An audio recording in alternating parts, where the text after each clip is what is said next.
So moving on, so I've covered the wardrobe control.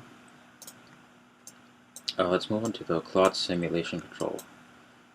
In order for you to see this in effect, you have to have some animation, and you have to turn off all the geometry on the wardrobe.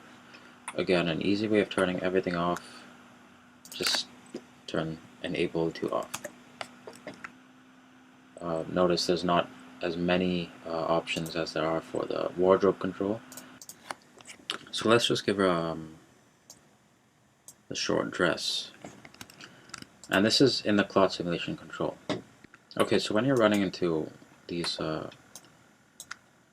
penetration issues, just have to move the geometry a bit so that it matches the cloth's position. Simple as that. So just for tutorial's sake, let me just add some animation on her leg. And make sure you have your animation settings set to play every frame, or else the cloth simulation is not going to show up accurately. So with that little animation done, I know it looks really bad, but just as an example, so we have some animation, and you want to make sure that your cloth simulation control, the enable attribute, is set to on, or else it's not going to show you any feedback. And then just click play, and voila. So I've already done some messed around with these attributes over here and painted some of the weights, like the stiffness weights and stuff like that. So everything's set, everything's ready, and it's all set for you to go. So you don't need to worry about anything related to the rig. All you have to worry about is animation. Let me show you the jiggle control that's next. Again, this can only be seen with when there's some animation. And I've only added jiggle to the fatty areas of the body, so mainly the buttocks region and the breasts region. So you just have to go to enable and turn it on. I'd suggest not messing around with the amount value, because I found 1 to be a good default value. If you'd like it to have more jiggle, then yeah, by all means, that's what it's there for. So I have that animation done. Let's just click play. And let me extend this a little bit.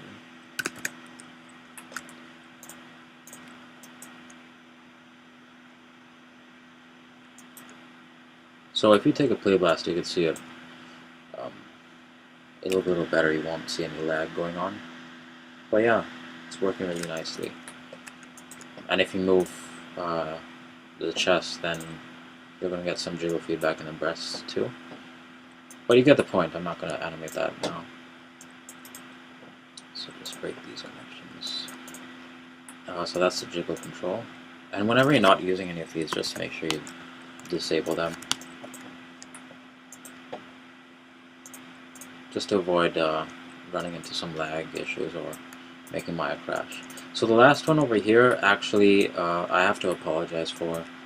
This is the dynamic hair control, but I haven't worked on that yet. I'm still in the process of creating the dynamic hair. Okay, so unfortunately there's nothing here right now, but don't worry, within a week or so I should be completed with this, and I'll have an update ready as soon as I complete it, so don't worry. I'm working on that, and I will keep you guys posted. So that'll be the dynamic hair control. Cover the rendering part. So over here in your channel, sorry, in your layers box over here, there's a FleX _ environment. So by default it's off. So whenever you're ready to render, turn this on. This is just a small stage studio setup. If you want something more elaborate, then you'll have to do that yourself.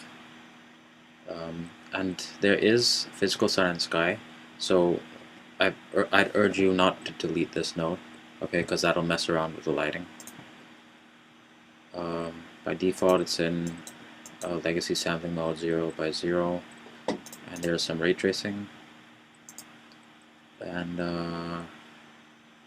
it's 1280 by 720. Let me just make it a little smaller because I don't want you guys to be here forever. And before you render, just make sure you press 3 on everything.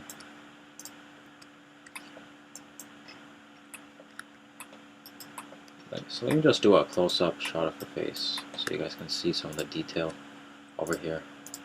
So just click render. It might take some time depending on your computer's specifications. So I'm gonna pause the video over here. Alright, so that took about a minute 26 seconds to render at 960 by 540 resolution. It's kind of on the slow side, but again, if you have better RAM and a better computer, then it shouldn't be too much of a problem. My computer's about 4 years old, so it can give some lag now and then, but just so you guys get a glimpse of the kind of detail over here. It is really detailed. Like you could see the bump texture on the lips, specular, like some pores on the face, some moles, some freckles, and I've really spent a lot of time in the eyes, so there's like some really nice detailed reflection. You got some nice specularity. This scoop effect, it's called like the scoop light effect, when the the inside part of the iris is highlighted, and yeah, some subsurface scattering going on. And talking about subsurface scattering, the default material on the geometry of FleX is a blend shader. It's not a SSS shader. And the reason I did this is because if you're working in viewport 2.0, it's not going to show you the SSS shader. So yeah, if you're a big fan of working in viewport 2.0, then you'll be happy because you won't run into any issues. But if you really like to use the subsurface scattering node, material, then you'll have to animate in default quality rendering mode, unless you're happy with animating a face that's completely black. But with that said, if you'd like to assign the SSS shader, I've already made one and I've already plugged in everything. You just have to assign it, so it's just a matter of clicking the character, and here they are. So one's for the body and one's for the face. So just select this and right click and select assign material to selection.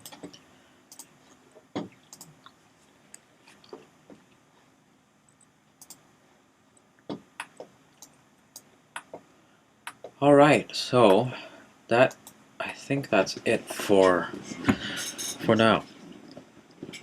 So that is the FleX Rig 2.0. If you guys have any more questions, please feel free to email me. If you're experiencing any issues, any problems with the rig, any technical issues, something with the rendering, anything, just give me a shout and I will get back to you. Or you could always go to the Creative Crash website and go to the support forum and create a new topic, and because I check my email and I check the Creative Crash website daily. Okay, so you never have to worry about me not replying back to you in time, because I check my email every day. Okay, so that is the FleX 2.0 for you. Again, really excited to finally have this released after such a long time. With all these features, it's loaded with so many new features and it's really cool. So I'd really appreciate it, and I'll be so grateful if you guys can support me in purchasing this rig. Again, it's 5 months of work, and you're all getting that for a really good price. Because I've seen rigs out there which are about $100, and they don't even have half of the amount of features that I've given you over here with this rig. It'll be available on Creative Crash for download. And if you'd like to use this rig for commercial uses, please email me with the details of the project, like like the production company, the name, and what you will be using FleX for. Okay, and again, I'd appreciate it if you could give me credit where credit's due. So wherever this rig is used, I'd appreciate a small, rig provided by Nathanael, Xavier, wherever, like on the video or in the credits or anything. Okay, so yeah, that's it for today. Again, I'm really sorry about the dynamic hair control. That will be that'll be released maybe next week, hopefully. I just didn't want you guys to, to keep you guys waiting, because this rig is really awesome and it's ready to use.